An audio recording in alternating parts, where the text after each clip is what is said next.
l'idée, l'idée est entrée chez les petits chefs. Soyez les petits chefs. Bonjour à la maison, bienvenue sur la chaîne Les Petits Chefs. Vous êtes en compagnie de Pat La Rochelle. J'espère que vous allez bien, je vais très bien. Je suis très heureux de vous présenter ici un autre jeu Kickstarter que j'ai reçu cette semaine. C'est un jeu que j'attendais avec impatience. Regardez, c'est River Valley Glassworks, illustré par l'excellent, vous allez sûrement reconnaître son style, l'excellent Andrew Bosley. J'adore ses illustrations. Dès qu'il y a un jeu qui est illustré par lui, on dirait que j'ai vraiment confiance que ce sera un bon jeu. Je sais pas, en tout cas, jusqu'à date, c'est des super bons jeux qu'Andrew a illustrés. Donc, c'était une campagne Kickstarter que j'ai backé. J'ai pas backé là, le maximum de ce que j'aurais pu backer. Là. Il y a une version de luxe qui vient avec une enveloppe cartonnée là, autour de la boîte. J'ai pas pris ça. Là. Je trouvais que c'était superflu un peu. C'est très joli, là. Mais je trouvais que, bon, j'ai payé plus cher pour ça. Puis l'autre différence, c'est que à l'intérieur, c'était, au lieu d'être des pierres en acrylique, c'était des pierres en verre. Bon, ça aussi, là, je trouvais que ça faisait un détail. D'après moi, il va avoir quand même un très beau look en acrylique. Ça venait aussi avec le jeu Lure, qui n'a rien à voir avec River Valley Glassworks ici. Là. C'est tout simplement un autre petit jeu à côté qu'on pouvait ajouter à notre pledge. Donc ça, c'est un jeu de pêche de poissons ici. Là. Mais aujourd'hui, on va pas voir ces jeux-là, là, simplement River Valley Glassworks. Mais je trouvais quand même intéressant là, de vous les montrer. On sait que ça existe. Aujourd'hui, on va voir le jeu ici. C'est quand même une version deluxe. Avec des composantes supplémentaires. On a aussi une petite extension ici. Et on a un petit bonhomme ici 3D en bois qu'on va regarder à la fin de la vidéo. Donc ce serait un jeton premier joueur. Et si vous restez jusqu'à la fin de la vidéo, je vais vous expliquer comment jouer à River Valley Glassworks. Je me mélange tout le temps avec l'extension qui est ici, River Glass. Ok, j'ai super hâte d'ouvrir le jeu et de découvrir ça avec vous. On va tout de suite enlever la pellicule de plastique. Comme ça, pendant que je vous présente la boîte, il n'y aura pas de reflet. Là. Donc, regardez les belles illustrations ici d'Andrew Bosley. C'est super beau. C'est un jeu d'Adam Hill, Ben Pinchback et Matt Riddle. Regardez ça, c'est beau. Là. Je vais essayer de vous montrer là, avec la lumière, les reflets. Donc, on a un beau foil ici, là, doré. C'est très joli. On a aussi une lamination lustrée ici, sur les côtés. C'est super beau. Regardez les côtés de la boîte. Magnifique. Ils ont mis aussi là, une petite lamination ici dans le sac là, pour qu'on voit les pierres reluire. Donc, c'est super beau. Ah, les petites grenouilles. Là. Ouais, vraiment, vraiment joli. Là, derrière ici, je ne sais pas s'il est comme la version retail, mais je pense pas, parce que cette section-là, je pense pas que retail... On a cette section-là ici. Je vais vous expliquer ça en déballant le jeu. Puis il y a même cette pièce-là aussi qui est différente de la version, du moins, qui avait été présentée sur Kickstarter. Là. Je me rappelle plus trop. Est-ce que c'était des ajouts, des stretch goals, ou c'est vraiment seulement dans la version de luxe? Mais bref, c'est quand même mieux là, du jeu de base qu'on avait vu. Oh, wow! Regardez l'intérieur. Donc ici, on a la belle carte de River Valley. C'est joli, hein?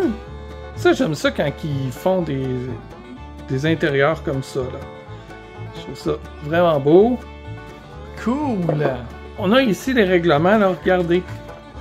C'est un 4 pages. Oh, super bien illustré en plus. Magnifique.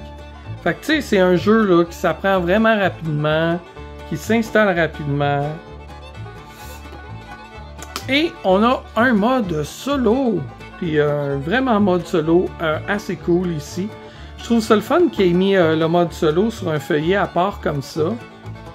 Très cool. Ça n'a pas l'air bien plus compliqué. Je sais qu'on peut avoir différents rivaux, là, jouer contre différents personnages ou différents modes. Ah, on a ici... Oh! Intéressant. Un jour, j'aimerais me payer une table de jeu là, comme ça. Ah, que j'aimerais ça. Tu sais, pouvoir là, laisser en suspens ton jeu là, dans la partie ici, là. Puis juste mettre là, tes planches, tu soupes, tu continues ta partie après. Ah ouais! C'est une panoplie de jeux par All Play. Le sac aussi hein, est vraiment cool. All Play, belle compagnie quand même. Hein. Belle compagnie de jeux, j'adore ça. Oh voilà, c'est parti. Donc, c'est sûr que en vert, ça devait être peut-être une coche plus beau, mais aussi tactilement, les pierres devaient être là, plus lourdes. Fait que ça devait être vraiment intéressant. Mais on va les sortir. Je vais vous présenter ça. Voici les pierres. Vous remarquerez que certaines couleurs sont plus nombreuses que d'autres. Les transparentes avec des petits brillants à l'intérieur, il y en a moins que les autres, sont plus rares. 9 couleurs de pierres différentes dans 6 formes différentes. C'est vraiment joli, hein? Mais c'est vrai là que sont très légères là. C'est pas comme des pierres en verre. C'est vraiment plus léger. Mais quand même, c'est très joli. Fait que les pierres, ce sont nos pièces principales du jeu. Dans le fond, c'est une collection de pierres précieuses comme ça qu'on doit faire durant le jeu. Il y aura des alignements à respecter pour essayer de faire le plus de points possible. On a une version Deluxe ici qui dit Deluxe dit des meeples qu'il n'y a pas dans la version Retail. On a un jeton premier joueur ici qui existe dans la version Retail. Retail, si vous ne savez pas, juste au cas comme ça, ça veut dire c'est la copie qui se vend normalement en magasin. On a ici un sac dans un sac. Il a l'air super beau en plus. Oh wow! Ah oui, il est cool. Ah, regardez en dessous. C'est beau, hein? Regardez ça. Wow! Ok, ça s'ouvre comme ça. Il est vraiment beau. Regardez, les attaches de luxe, c'est bien malade. Crime, même après mon manteau, j'en ai pas des attaches comme ça. D'aussi bonne qualité. C'est fou. Ok, ça c'est très cool. Très très cool. Avec la version aussi... de luxe, on a des petites tuiles comme ça ici en acrylique ou en plastique. Donc bien sûr là, vous enlevez la petite pellicule là, de plastique par-dessus pour que ça look plus beau. Ça fait super joli. Puis vous pouvez utiliser ça avec le tapis ici de néoprène que nous avons. Oh wow, il est beau, la couleur sort vraiment bien. Wow, hey, il est grand, hein? Vraiment cool. On a aussi ici des pointeurs, donc ça c'est pour vous montrer dans le fond où vous êtes rendu dans votre collection. On n'aura peut-être pas besoin de cette version-là. Je pense qu'ils sont aussi plus grands de ce qu'il y a dans la version Retail.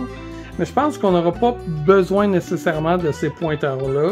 Et pendant que je vous parle de pointeurs. Donc ça, vous accrochez ça sur votre plateau. Je pense que dans la version Retail, il n'y a pas ça non plus. Il y a des titres différents ici, là, selon le personnage que vous avez ou le magasin que vous avez dans le fond. C'est tous des magasins qui vendent des petites roches de collection dans le fond. Donc, avec vos personnages, là, vous allez pouvoir venir calculer vos points ici à la place plutôt qu'avec le pointeur ici. Donc là, je pense que justement, on est rendu au plateau, là. Oh wow, c'est un beau plateau double couche. Regardez ça comme c'est joli. Wow! Là, vous voyez en arrière, ben ça, c'est pour la version solo. Ça ici, c'est pour la version normale. Donc, vous voyez, là, vous pouvez aller accrocher ça ici à côté. Puis là, avec votre personnage, vous allez pouvoir compter les pierres. Dans la version qui avait été présentée lors du lancement de la campagne Kickstarter, ben ici, là, il y avait une petite règle, là. Puis on pouvait aller calculer, là, avec le pointeur à la place. Ben là, ils ont changé ça. Puis ici, c'était moins 3 par pièce. Donc, on va se ramasser des fois avec des surplus. On va mettre ça là, ici. Ah, puis regardez derrière. Et si vous retournez le board, comme tantôt je vous disais que c'était un solo, ben ça c'est Cornelius. Donc vous jouez contre Cornelius. Cornelius a ses propres règles ici. Puis vous allez voir, je vais vous montrer les autres plateaux. Là. Vous allez voir que c'est différent. Comme par exemple, ici on a un autre tableau. Je crois que c'est elle. Non, ça c'est les petites grenouilles. Ah, celle-là ici, voilà.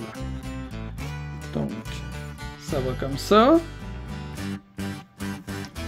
J'aime ça quand ils font des plateaux différents pour chacun des joueurs de même. Un peu comme dans Wondrous Creature aussi, là, c'était comme ça. Donc, Rosie aussi, qui a ses propres règles. Fait que ça, c'est le fun, là, tu sais, quand vous jouez solo, ben au moins, vous pouvez jouer contre différents personnages. Bon, ici, on a Beaver, The Beaver Boutique. Hop. Fait que là, je pense que si j'ai bien compris, je vois plus le sac. Parce qu'on avait un genre de mini plateau sac, mais là, je pense qu'ils vont aller là-dedans. Regardez, ici, c'est écrit Max 5, Start 3. Fait qu'au début de la partie, vous aurez 3 pierres. Vous aurez un maximum de 5 pierres que vous pourrez accumuler ici. Je ne sais pas si la version Retail ont conservé le sac. En tout cas, j'aime bien ça comme ça aussi. Là. Ça me fait penser au petit ami là, quand on cherche des roches là, spéciales là, dans une rivière. Donc voilà, ici nos 2 petites grenouilles Hoppingdon Class Mart. Très joli aussi. Et de l'autre côté, qu'est-ce qu'on y voit? Ah, vous voyez, c'est complètement différent. Waouh, j'ai hâte de voir ça va être quoi ça. Ah, peut-être que je pourrais vous faire des parties solo si ça vous tente de voir ça. Et finalement, le dernier plateau ici. Ce que j'aime, c'est que il y a un rappel sur chacun des plateaux. On voit aussi ici les couleurs, lesquelles sont les plus rares et les plus communes. Très utile ici pour le gameplay de savoir qu'est-ce qui est plus rare ou plus commun. Vous verrez ça durant mon explication tout à l'heure. Et ici aussi, la partie solo, c'est complètement différent. Donc, c'est cool, hein? Je vais vous montrer les jetons maintenant. On a le castor ici. Son recto verso? Ah non, ok, ben, oui, son recto verso, mais je veux dire, on voit pas le dos de l'autre côté. Et, ah, ça tient bien en plus, regardez. Cool, hein? Quand vous allez les promener comme ça, vous allez pouvoir le tourner puis quand même voir sa face, là. On a l'alligator, ou le crocodile. On a une des 2 grenouilles. Vraiment cute. On a la tortue. Tortue qui me fait penser à Monsieur Planters, hein? Les peanuts. Et finalement, une belette, une loutre. Je suis pas sûr. Cette pièce-là, ici aussi, va avec le mode solo. On peut le voir là, avec la petite ampoule et la gear qu'il y a là. Et de l'autre côté, c'est comme ça. Ils ont quand même amélioré beaucoup de composantes depuis la présentation Kickstarter. C'était tout annoncé, là, c'est pas une surprise. Mais c'est beaucoup mieux. Je sais que la version Retail, me semble qu'elle n'a pas les petites plaques ici transparentes. Il me semble que c'est des bouts de rivière là, en carton comme ça. Mais tout me paraît vraiment très très beau jusqu'à maintenant. On a une extension ici. On va aller voir c'est quoi. Donc ça dit River Glass and Other Sun Dries. Je vous montre le paquet rapidement. Donc à l'intérieur ici, on a 6 modules pour élargir notre jeu, donner des pouvoirs à nos personnages. On va aller voir ça. Ah, j'aime pas ça quand ils font les paquets de cartes tête de même. Super dur à ouvrir. Pas de choix de plier de carton. Une carte de setup, 6 cartes de règles et 35 cartes d'habileté, 5 à 6 par module. On va regarder toutes les cartes ensemble.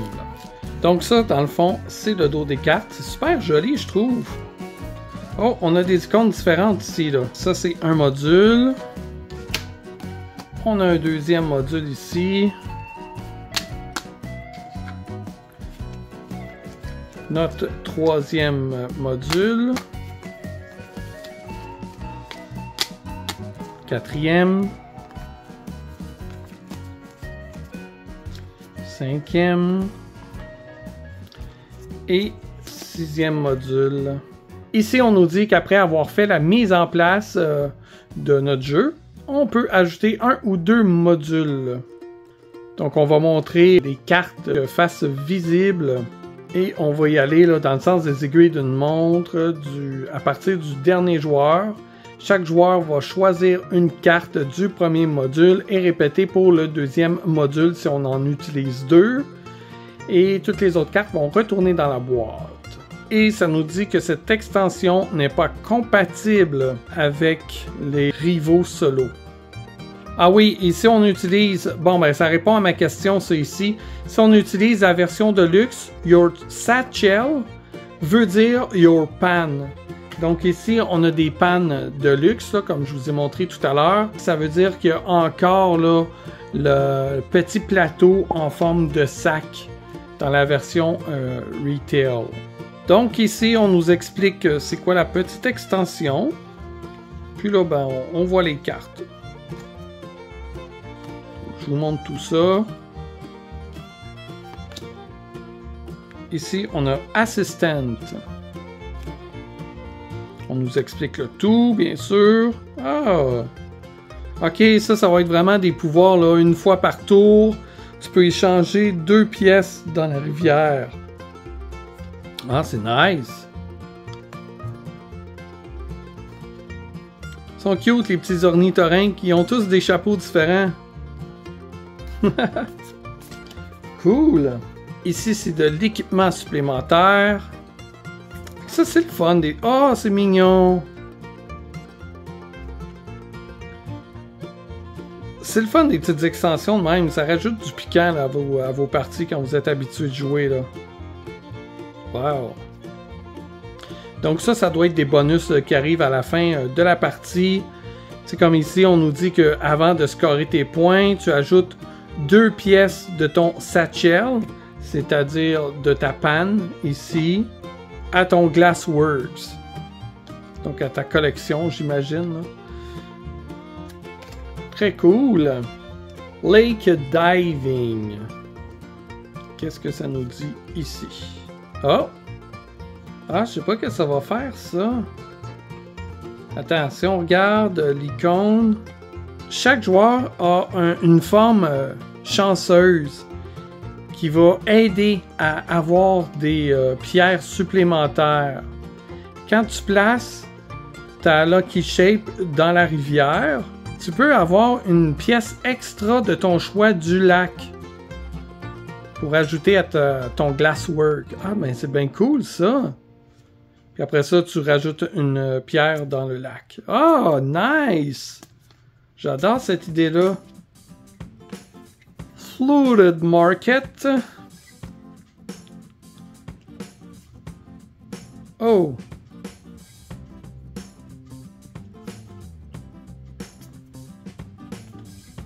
Donc ça, on voit que ça a un rapport avec les couleurs, là. Chaque joueur a une couleur indésirée. Oh, ok. Il y a comme trop de cette couleur-là dans le marché. Fait que ça devient moins excitant là, pour les clients. Hein. Fait qu'à la fin de la partie, si la plus petite colonne dans ton Glasswork est la couleur indésirable, ça doit pas être égal, ça doit être vraiment plus petit. tu vas scorer les points de victoire les plus hauts sur ta carte. Si tu n'as pas de colonne de ta couleur, tu scores le plus bas. Fait qu'il faut quand même que tu en aies, mais pas trop. Ah, c'est nice. C'est une belle idée, ça aussi. Et finalement, River Treasures. Excusez mon anglais. Oh, fait que là, tous les joueurs vont avoir la shape d'un trésor. C'est ce que les clients artisans préfèrent. Fait qu'à la fin de la partie, tu vas compter le nombre de pièces du trésor illustrées sur la carte, là, comme ici. Et tu vas faire des points, là, si admettons, t'en as 3, tu fais 4 points supplémentaires. Ah, c'est bien ça. Pas mal cool l'extension, j'aime beaucoup, très bonne idée là-dedans. Voilà, maintenant, si vous êtes prêts, je vous montre à jouer à River Glass. Non, River Glass, c'est l'extension. River Valley Glassworks. J'ai déjà fait la mise en place, regardez le résultat sur la table, comment c'est beau. Le tapis paraît vraiment bien, hein? Il est très brillant, là. Les couleurs sont vives. C'est vraiment très joli. Et là, il y a une pièce que j'ai oublié de vous montrer. C'est la petite pièce spéciale ici qu'on a aussi avec la version de luxe. Donc, c'est une petite figurine en bois. Dans le fond, c'est l'ours qu'on voit aussi, qu'on voit ici. La mascotte de River Valley Glassworks. Regardez comme c'est joli. Ça fait vraiment luxueux, je trouve. Avec son sac. Fait que vous pouvez utiliser ça comme jeton premier joueur, là, si vous voulez. Il faut identifier le premier joueur parce qu'à un moment donné, durant la partie, un des joueurs va atteindre la 17e et dernière case du petit trajet ici. Et ça va annoncer la fin de la partie. Je vais vous expliquer plus tard qu'est-ce qui arrive quand ça arrive. Bon. Fait que là, ici, j'ai mis toutes les pièces, sauf les pièces noires. Là. Les petites pièces noires ici, on les utilise seulement si on joue à 5 joueurs. Et là, je vais terminer le setup avec vous. Vous voyez les tuiles qu'on a ici, ont des petites roches. Donc, il y en a qui en ont 2, d'autres en ont une. S'il y en a 2, on place 2 pierres aléatoirement. Bon, là, j'espère que ça ne sera pas juste la même couleur. Ici. Voilà. Et ici, vous voyez, là, il y a comme 5 petits cercles dans l'eau. On place 5 pierres au hasard. Ça peut être n'importe où dans le lac, là. Ça n'a pas d'importance, ça, là. Bon. Il ne faut pas mélanger rivière et lac, c'est bien important. Donc, le joueur va avoir son plateau de jeu. On ne joue pas du côté solo, hein. On joue du côté où ce qu'on peut voir ici, tous les numéros. Dans le fond, c'est notre collection de pierres. On va prendre notre panne. Facile à retenir, c'est écrit Start 3. Fait qu'on va se mettre 3 pierres ici. On est prêt déjà à commencer. On a notre petit personnage qu'on met sur la case 0. Et c'est parti. Bon. Dans un tour de jeu, vous avez 2 options. Soit d'aller chercher des pierres dans le lac pour venir les porter dans votre panne ici. Mais là, la panne, c'est écrit max 5. Donc, vous ne pouvez pas avoir plus de 5 pierres sur votre panne. Sinon, si vous en avez plus, vous allez devoir les placer ici, là, sur la petite tablette. Et puis, à la fin de la partie, chaque pierre, ben, va vous coûter moins 3 points. C'est quand même sévère. Faites attention à ça. Et sinon, l'autre option, c'est d'aller chercher des pierres dans la rivière. On ne va pas cueillir des pierres comme ça gratuitement, facilement. Non. On va devoir y aller selon les pierres qu'on a dans notre panne ici. Donc, si vous allez chercher des pierres dans la rivière, vous ne vous fiez pas sur la couleur de vos pierres, vous vous fiez sur la forme de vos pierres. Par exemple, ici, j'ai une pierre ovale. Là, ma pierre ovale, je m'en vais chercher, là, vous voyez, sur le coin des tuiles, il y a des pierres ovales sur les 4 coins. Je vais la déposer là, parce que ça matche avec la pierre que je vais changer. Et je ne vais pas prendre les pierres qui sont sur la tuile ovale. Je vais prendre ceux qui sont à côté. Donc, soit ce côté-là ou ce côté-là. Bon, ici, ça me donne seulement une pierre. C'est pas si avantageux que ça. Mais, attention, ici, j'ai 2 pierres ovales. Donc, si j'utilise mes 2 pierres ovales, dans ce cas-là, il y a une exception à la règle. Je pourrais décider de les mettre n'importe où et d'aller chercher les pierres à côté. Comme là, je les mets ici, ça donne qu'une 3e pierre ovale tout juste à côté. C'est juste un hasard. Donc, puisque j'ai 2 pierres de la même forme, j'ai le droit d'aller les placer n'importe où. Par contre, ça me coûte quand même 2 pierres là, de faire cette action-là. Mais là, je peux aller ramasser les pierres soit ici ou de l'autre côté. Je vais y aller avec ces pierres-là. Attention, je vous disais là, que le lac ici, il ne faut pas le mélanger avec la rivière. Si, par exemple, j'avais placé une pierre ici, j'aurais pu juste seulement ramasser la pierre qui est à la gauche ici. Donc, j'aurais pas pu aller chercher des pierres dans le lac. Là. Ça, c'est une action séparée. Donc là, j'ai mes 2 pierres que j'ai gagnées ici. Là, maintenant, c'est la couleur qui est importante quand on va venir placer nos pierres ici. Là, je vous avais dit tout à l'heure, durant le déballage, il y a des pierres plus rares que d'autres. Donc, les brillantes ici, transparentes avec les petits brillants, sont plus rares que les petites vertes opales ici. Bien, quand même, les vertes opales sont quand même rares. Là, il y a une façon de placer les pierres. Si c'est une nouvelle couleur, vous la placez le plus à gauche possible. Donc, je pourrais les placer comme ça.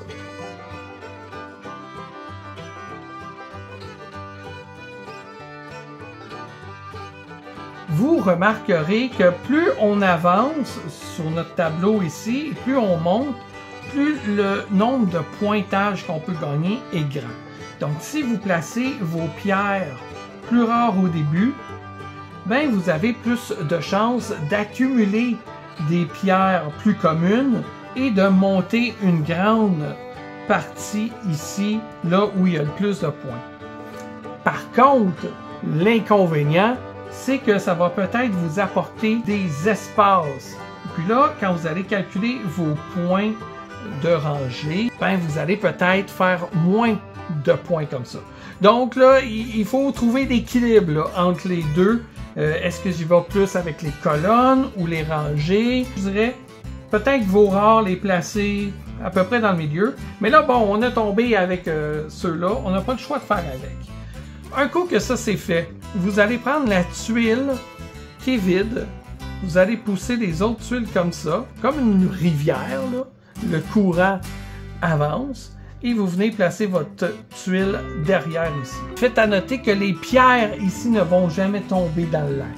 Okay? Ça va toujours rester comme ça. Donc là, ici, la dernière tuile, on regarde la tuile en avant. Je ne sais pas pourquoi ils ont fait ça. T'sais, au début de la partie, on met 2 pierres s'il y a 2 pierres sur la même tuile. Mais bon, c'est peut-être pour ajouter une variabilité là, entre le nombre de pierres sur la rivière. Mais bref, ici, on voit une pierre sur la tuile d'en avant. Donc, on va y placer ici une pierre. Et voilà, c'est tout. C'est au prochain joueur. C'est aussi simple que ça, aussi rapide que ça. Admettons que je suis le prochain joueur. Je pourrais décider, vu qu'il me reste juste une pierre ici, d'aller me chercher 4 pierres. Donc, tiens, disons ces 4-là. Puis, je les place ici. Fait que là, vous pouvez aller chercher les pierres en fonction là, de ce qu'il y a de disponible ici. Si vous voulez des pierres d'une telle couleur, on va aller vous chercher la forme qui va vous permettre d'aller chercher les pierres que vous avez besoin dans la couleur que vous désirez le plus avoir. Donc là, ici, c'est parfait. J'en ai 5. Admettons que j'avais dépassé, là, que j'avais eu 2 pierres ici, que j'avais dépassé de 1 ou 2 pierres. Et bien là, on vient placer les pierres ici, puis à la fin, ben, on va être pénalisé pour ça. Mais là, pourquoi que j'aurais été pigé des pierres en sachant que je vais devoir en placer sur la tablette ici? Ben, parce que des fois, peut-être qu'il y a des pierres intéressantes qui vont vous permettre d'aller chercher des pierres plus rares. Ça, vous allez le remarquer là, au fur et à mesure que vous allez construire votre tableau de pierre ici. Fait qu'il y a peut-être là, des couleurs spécifiques que vous allez vouloir aller chercher. Donc, vous allez avoir besoin de formes spécifiques ici dans le lac pour aller chercher les couleurs plus facilement. Oh, j'allais oublier. Il faut remplir le lac pour qu'il y ait encore 5 pierres. Et maintenant, ce serait au prochain joueur. Donc, peut-être je pourrais vous faire un autre round de jeu. Là. Admettons que je veux cette pierre-là, là, vu que j'ai déjà la couleur. Eh bien, j'aurais besoin de cette shape-là ou celle-là ici. Ça va bien, j'ai les deux. Fait que je pourrais décider d'aller mettre elle ici et d'aller chercher celle-ci pour venir la placer sur le dessus. Donc, c'est très simple, hein? Dès que vous avez une nouvelle couleur, elle vient s'installer ici. Et si jamais vous avez dans la main une couleur que vous ne pouvez pas placer parce que votre rangée est pleine, eh bien la couleur va aller sur votre petite tablette ici. Donc là, j'ai placé ma pierre, j'irai choisir une autre pierre. Puis là, ici, c'est écrit 2, là, 2 pierres. Donc, j'irai placer 2 pierres ici. Voilà comme ça. Aussitôt qu'un joueur atteint ou dépasse la 17e case ici, eh bien là, ça annonce la fin du jeu. Oh, qu'est-ce qui arrive? Immédiatement, tous les joueurs qui ont moins de 3 pierres ici vont aller s'en chercher dans le sac pour aller égaliser 3. On va continuer le tour de jeu pour que tous les joueurs aient joué le même nombre de tours de jeu et on va se faire un dernier tour de jeu. Ce sera votre dernière chance de marquer le plus de points possible. Et ensuite, on va calculer les points. Le joueur avec le plus de points, évidemment, gagnera la partie. Bon, comment on calcule ça, ces points-là? Alors, on va calculer toutes les rangées. Là. Vous voyez, il y a des numéros là, ici, là, comme pour la première rangée. On va le plus loin qu'il y a une pierre. Donc ici, 22. Fait que 22 points pour la première rangée. Deuxième rangée, on se rend jusqu'à temps qu'il y ait un espace. Donc ceux-là, on les perd. Ils ne vont pas compter parce que il y a un espace ici. Donc il y a un trou. Donc le dernier qui compte, c'est cette pierre-là. On ferait 7 points pour cette rangée-là. Ici, on ferait 4 points. Et ici, on ferait seulement 1 point parce que il y a un trou ici. Donc malheureusement, on perd là, toutes les autres. Ensuite, on va aller chercher nos 2 colonnes les plus hautes. Ici, il s'agit du rose ou du fuchsia. Donc, j'ai un 30 points ici. Et ma deuxième, ben là, c'est égal. Donc, je vais aller chercher la plus à gauche. Peut-être que j'aurais dû opter pour une meilleure stratégie ici parce que si j'avais pas eu la couleur vert opale ici, ce serait pas 4 points j'aurais eu, mais plutôt 12. Parce que ce serait cette rangée-là qui aurait compté. Donc là, ici, ben, vu que c'est elle qui est la plus à gauche, je fais 4 points plus 30 points. Et n'oubliez pas, après avoir additionné là, les points de vos rangées et de vos 2 colonnes, vous devez réduire 3 points par pierre que vous avez sur votre tablette ici. Un coup que le calcul est fait, le joueur avec le plus grand nombre de points va gagner. S'il y a égalité, vous partagez la victoire, pas de chicane. Les deux, vous avez une belle collection de pierres. Si vous préférez qu'il y ait vraiment là, un gagnant, mais créez-vous là, une petite règle maison pour savoir qui gagne en cas d'égalité. La personne qui a le plus de pierres. Donc voilà, c'est tout pour River Valley Glasswork. J'adore le matériel, c'est super beau. La version de luxe, là, regardez ça, tu sais, les meeples sont super beaux. Ici, là, la rivière avec les tuiles en acrylique comme ça, c'est super beau. Là, évidemment, moi, j'ai pas la grosse version de luxe avec les vraies pierres en verre qui sont plus lourdes puis qui apportent vraiment tactilement un bonheur quand tu joues. Mais quand même, ça fait la job, là, sont super légères. Fait que ça rend le sac moins lourd. Fait que ça va être plus facile pour mamie qui fait de l'arthrite dans le poignet. Mais bon, non, sinon c'est super beau, les meeples, la pièce en bois comme ça.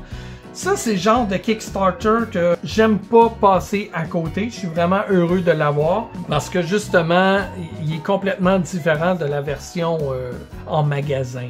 Tu sais, c'est sûr, si le Kickstarter, finalement, tu as la même version qu'en magasin, tu peux attendre en magasin, tu vas sauver des frais de shipping. Mais quand il y a, tu sais, un board différent, des pièces différentes, des meeples, ça vaut vraiment la peine d'aller le prendre sur Kickstarter dans ce temps-là. Fait que oui, je suis vraiment satisfait et le jeu est rapide à expliquer, rapide à jouer. Là, on parle à peu près là, de 30 à 40 minutes de jeu pour une partie. C'est sûr que si vous jouez avec des joueurs là, qui ont analysis paralysis, comme on dit, là, qui cherchent un peu trop, là, ok, quelle pierre je vais aller chercher, ça va rallonger le temps, mais je penserais pas, là, tu sais, à mesure que tu montes ton tableau, là, tu les vois les couleurs, tu les vois les formes que tu as besoin pour aller chercher les couleurs que tu as besoin. Quand même, ça se fait bien, ça se joue bien. C'est un excellent jeu de Allplay, illustré en plus par mon illustrateur de jeux de société favori, donc Andrew Bosley, qui a fait vraiment un travail remarquable encore une fois. Je pense que je vais même me partir une collection de jeux que lui a illustrés. Jusqu'à date, de toute façon, il a travaillé seulement sur des bons jeux. En tout cas, à mon avis, là, tu sais, Everdell, c'est génial. Il y a Bonnie Boom qui s'en vient aussi, qui est un jeu québécois qui a été illustré par Andrew Bosley, que je vous avais présenté sur la chaîne Les Petits Chefs. Il y a Flock Together aussi que je vous ai présenté, qui est illustré par Andrew Bosley. Bref, c'est que du beau qui nous offre Andrew. Puis, ben, c'est sûr que les créateurs du jeu aussi sont très importants, là. C'est ça, ça crée un tout qui est vraiment amusant. Un beau jeu. C'est super original aussi, le fait de jouer avec des pierres. C'est différent là, des jeux que on peut jouer habituellement, mettons, avec du placement d'ouvriers, des jeux de cartes. Là, maintenant, c'est avec des pierres. C'est vraiment le fun. En tout cas, moi, j'apprécie beaucoup ce jeu-là. Et oui, je vous le recommande. Donc, j'espère que vous avez aimé cette vidéo-là. Si c'est le cas, vous pouvez mettre un pouce satisfait. Vous pouvez vous abonner. Commentez-moi. C'est quel le personnage préféré là, avec lequel vous aimeriez jouer ici? Ils sont tous vraiment mignons. Il y a le mode solo, hein? N'oubliez pas le mode solo qui est vraiment cool. 5 personnages différents ici. Donc, vous pouvez jouer contre 5 personnes différentes en solo. Ça, c'est vraiment cool. 5 façons différentes de jouer. Donc, oui. Puis, ben, là, c'est ça, là. Là, je termine la vidéo pour vrai. Merci d'avoir été là.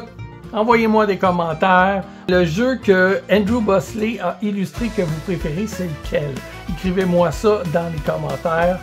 Et puis, moi, je vous dis merci d'avoir été là et on se revoit bientôt dans une prochaine vidéo. On fait des déballages, il y en a pour tous les âges. On vous présente des jeux de société pour débutants ou passionnés.